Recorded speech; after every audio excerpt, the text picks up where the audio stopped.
Odin James, a young, talented basketball player, makes the winning shot for his teammates at the very last second. The crowd cheers and lifts him up while Hugo watches on the sidelines. After the game, there is an awards ceremony to celebrate the team's success. Coach Duke Goulding praises the players and awards Odin the Most Valuable Player award for his great performance. He even says he loves Odin like his own son. Odin kindly shares the honor with one of his teammates, Michael Cassio. He calls him up on stage and gives him a warm hug. The way these two had me in a chokehold back then, both foine. The coach doesn't even mention his actual son, Hugo, who had hoped to be recognized for his hard work to the team. This makes Hugo feel hurt and angry inside, even though he still smiles and acts friendly in front of everyone. This public disappointment makes Hugo feel resentful, and it marks the beginning of his plan to ruin Odin's life.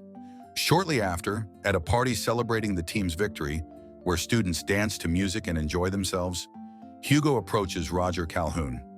Roger is a lonely student who is not very popular and has feelings for Desi, the dean's daughter and Odin's girlfriend. Julia Stiles over here acting like it's Save the Last Dance. Hugo takes advantage of Roger's feelings and manipulates him. He tells Roger that if Odin is taken out of the picture, Desi could be free for him to pursue. Be so for real. Roger is delulu, thinking he has a chance with Desi. So Hugo then convinces Roger to call and falsely tell the dean, Bob Brable, that Odin raped his daughter Desi. Shortly after, Odin is called to the coach's office, where the dean confronts him with a serious accusation about Desi. Odin is shocked and angry and strongly denies it. This accusation is a heavy thing to bear, especially since Odin is one of the few black boys attending the prep school. Also, he has a troubled past of drugs that he's trying to get away from. Then they call on Desi to confirm whether it is true.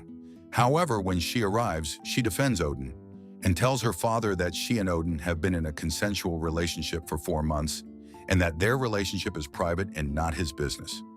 After hearing this, the dean accepts that the accusation is false since Desi confirms everything is consensual. He then talks to Odin privately and warns him that his daughter can sometimes be manipulative. Afterwards, Odin slaps Roger for spreading the lies about him. In the meantime, Hugo goes to get to his pharmacist and gets his weekly shots of steroids. Hugo is so desperate for his father's approval, he's willing to ruin his luscious nipples to gyno. The pharmacist tells him not to get so consumed by basketball because there are other avenues he can pursue. Meanwhile, Desi and her roomie Emily talk about Emily's man Hugo, and it's clear Desi doesn't like him at all. Odin sneaks in to gift Desi a scarf that belonged to his great-grandmother, and even gifts Emily something as well.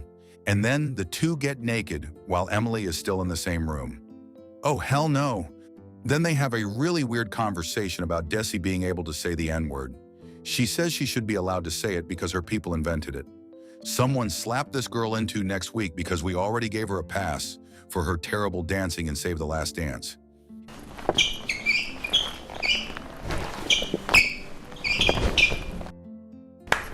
In the following days, Odin gets a head injury during a basketball game and is taken to the ER.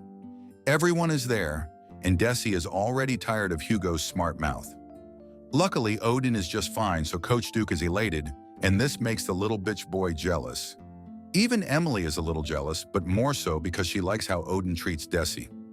At a party later, Hugo continues his plan.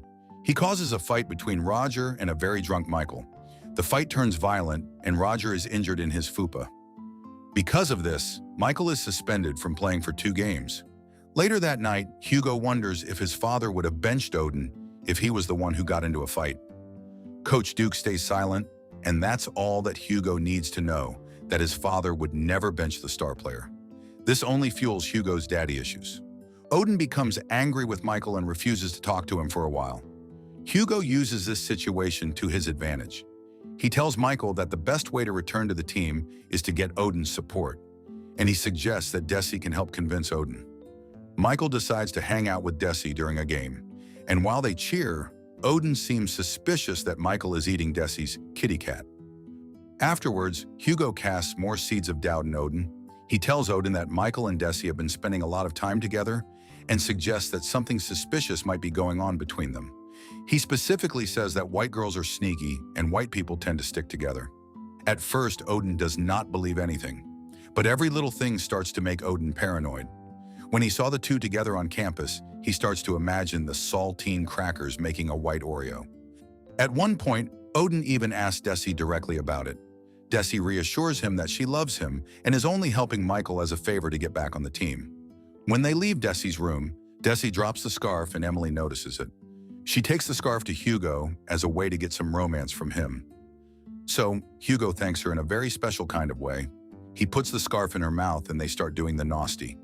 That is a multi-generational scarf, so I bet it smelled something fierce. Meanwhile, Desi tells Odin to have his way with her. However, while doing so, he can't stop thinking about Michael, and it makes him angry. Desi tells him to stop, but he doesn't, and now it's a non-consensual situation. The next day, Hugo gives the scarf to Michael and tells him to give it to his girlfriend Brandy, who is sitting right below them. Afterwards, he tells Odin that he saw Michael with the scarf. Emily and Desi talk about what happened to her the previous night, and Emily clocks that it's assault. However, Desi defends Odin, saying Emily wouldn't be that concerned if Odin was white. They're interrupted when Odin walks in asking to see the scarf, but Desi has trouble finding it. This makes Odin even more upset and says Desi isn't a virgin because she seems to be too good at eating his eggplant dish. It's obvious Hugo's plan has worked now that Odin thinks Desi is slobbing on Michael's knob. During practice, Odin finds it difficult to focus and is benched for Michael. But Odin reacts and tries to beat up Michael, thinking he's sleeping with Desi. Later, Odin goes to Hugo's pharmacist and snorts some baby powder before his game. Irritated, Odin now wonders if Hugo is lying to him. But Hugo doubles down, saying he saw Michael and Desi together last night. While waiting for a rally to start, Roger tries to sit near Desi, but Michael and another whitey bully him by flicking his ear. This fuels Roger's anger and hatred towards Michael. Moments later on the court, Odin is almost a different person. When doing a slam dunk, he breaks the glass. Then a younger kid tries to get the ball from him, but Odin pushes him away. The crowd boos him, and he just stares menacingly at Desi and Michael. As part of his master plan, Hugo invites Odin to his place to comfort him and gives him some crushed-up Ozempic to calm his nerves. Hugo tells Odin that Michael and Desi refer to him as a slur. They call you the nigger, man. Excuse my finest pardon? Weaponizing his race is crazy. At the same time, he invited Michael over to his place and hid Odin in the next room to eavesdrop on his conversations with Michael about Desi. Michael freely talks about banging Brandy, his girlfriend, in the library, but Odin thinks he's talking about Desi. The plan seems to work when Brandy comes around to return the scarf to Michael, upset that Michael is seeing another girl. Odin happens to witness this whole situation. Seeing the scarf in Michael's possession and Brandy's reaction makes Odin believe Desi has betrayed him. This fills him with anger and heartbreak, pushing him further into believing Hugo's lies. The next day, Hugo goes to buy a gun by pawning Roger's watch. He comes up with a plan to kill Desi and frame Michael as a murder-suicide. And for some odd reason, Odin is willing to go with this plan. I guess you can say his head injury and drugs just made him lose any sense. So on the night they enact the plan, Hugo drives Michael to the game, but Roger's on the side of the road pretending to have a broken-down car. Michael stops to check on him, and Roger is supposed to shoot Michael, but his hesitation gets the best of him. Michael gets the upper hand, so Hugo has to whack him with a crowbar. Roger then shoots Michael in the leg, but this messes up their plan because it's supposed to look like a suicide. So Hugo turns on Roger and shoots him dead. When Brandy is driving around and sees two bodies on the road, Hugo tries to frame Roger for the murder, but Brandy nopes the F out of there real quick. Michael is left injured but still alive. Meanwhile, there are recruiters there to observe Odin's game, but he's too busy at Desi's house planting evidence to frame Michael. Could have had a great college career had he been more focused on ball and not pastrami. When Desi wakes up, Odin apologizes to her and they reconcile. But Odin strangles Desi. She tries to fight back, but Odin is too strong. Emily has been looking for everyone since they're not at the game. She goes back to Desi's room. However, it's already too late as Desi sits there lifeless. Emily quickly realizes what has happened and understands that Hugo has been behind everything, including framing Desi and Michael. She tries to tell Odin the truth about Hugo's full plan and how he used everyone, including her, to destroy Odin out of jealousy. She explains that Hugo was the one who gave the scarf to Michael.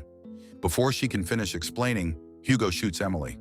After hearing Emily's final words, Odin realizes the truth. Hugo has been manipulating him the entire time, and Desi was faithful to him. This fills Odin with deep sadness and regret. He turns to Hugo and asks why he did all of this. But Hugo refuses to answer and stays silent. His monologue is heartbreaking as he explains that he has always loved Desi, and some white preppy boy messed it all up for him. As the police arrive on the scene, Odin takes his own life by shooting himself in the heart. After everything, Hugo is arrested and escorted to the police car. As he sits in the car, the look on his face suggests he has finally gotten the attention he always wanted from his father, even though it comes from his crimes and arrest. However, his father only mourns for the loss of Odin and not for the arrest of his son. The way this movie had me hating on heartthrob Josh Hartnett at the time. Truly diabolical white boy. But also, Odin should not have been so easily manipulated. What did you guys think of this one? Hey, if you like this video, make sure you subscribe now and turn on the notification because YouTube isn't recommending my videos. And if you'd like to watch more foolishness, click here or here.